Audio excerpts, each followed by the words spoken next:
Even though that money is going to be used to provide medical services and medical care for the poorest among us, keep your money. Keep our money that we sent you. We don't want it back. I think it's shameful.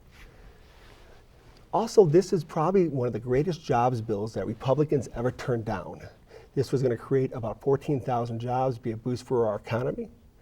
And so I think there's a lot of traction in Medicaid expansion. I'm very hopeful that we can get it passed this time. And so that's another piece of legislation. And I also think, Montana has led the way for equality on so many fronts. And marriage equality is something that we must have. It would take a constitutional amendment to change that, but we can have a statewide anti-discrimination bill. It's big news, Senator Caferro, when Bozeman or Missoula takes up these issues, but it's taken an incredible amount of resources, and it's about time, and I think most Montanans feel this way, that we should have anti-discrimination laws with our gay and lesbian communities, and we should have that on a statewide level. And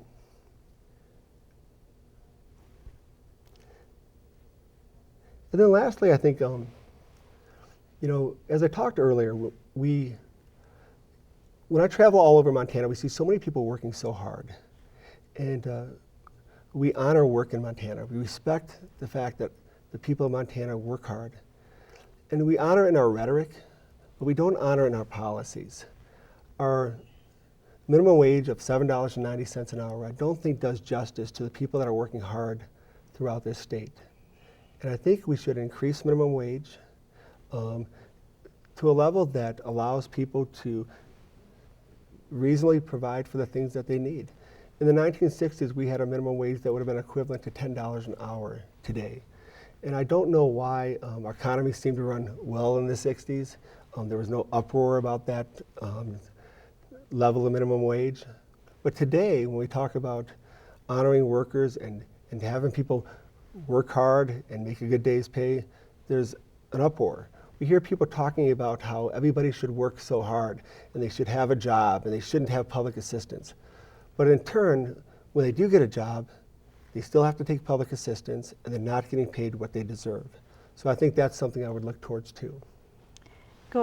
Thank you for that. And so I'm here with Dan Guzynski, Senate candidate, Democratic candidate for Senate District 42. And we have about almost 3 minutes left, so we're getting close to the end. But you did mention tax policy. Yes. In your last answer, and I wonder, could you elaborate a little bit on tax policy, what your thoughts are? Yeah, I think what I'm hearing when I'm at the doors, and I personally believe, is that we have to have fairness in our taxes. And both the way we spend money and the way we take money in is a reflection of our values. And it's important that when we do take money in, that we respect the fact that this is not our money, that it's the constituents and the people of Montana's money when we invest. But we do need to invest in Montana. We need things for our infrastructure, and we need to take care of the people that need social services. And we do need to invest in Montana. But when I think of tax policies, I think of the needs of Eastern Montana. I think of the needs of ordinary Montanans throughout this state. And I would never suggest that the people of Montana, the hardworking people of Montana, pay more. But I do think that corporations that can pay more, that are benefiting from the oil and coal of Eastern Montana, should pay their fair share. And the current situation we have now is not a fair system. It demands that working Montanans pay more so they pay nothing. And when I'm talking about them paying nothing, I'm talking about the oil tax holiday. That if you're an oil company with big lobbyists and people to lobby politicians in Montana, and we are the only state that does this, for the first year for a vertical well, you don't pay taxes on a drop of oil.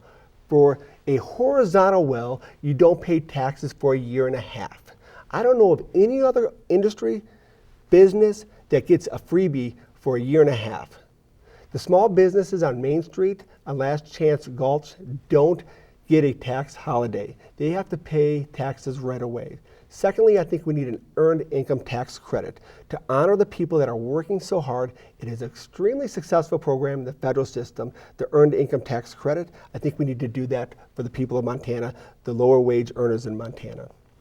Thanks, Dan. That was very perfect timing, actually, and I think that you've laid it out really well for the voters.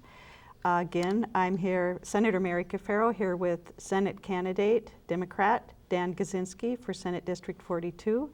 And I think you've heard plenty from Dan, and if you would like to hear more, I hope you totally encourage you to go to his website and get out and vote on June 3rd. Thank you.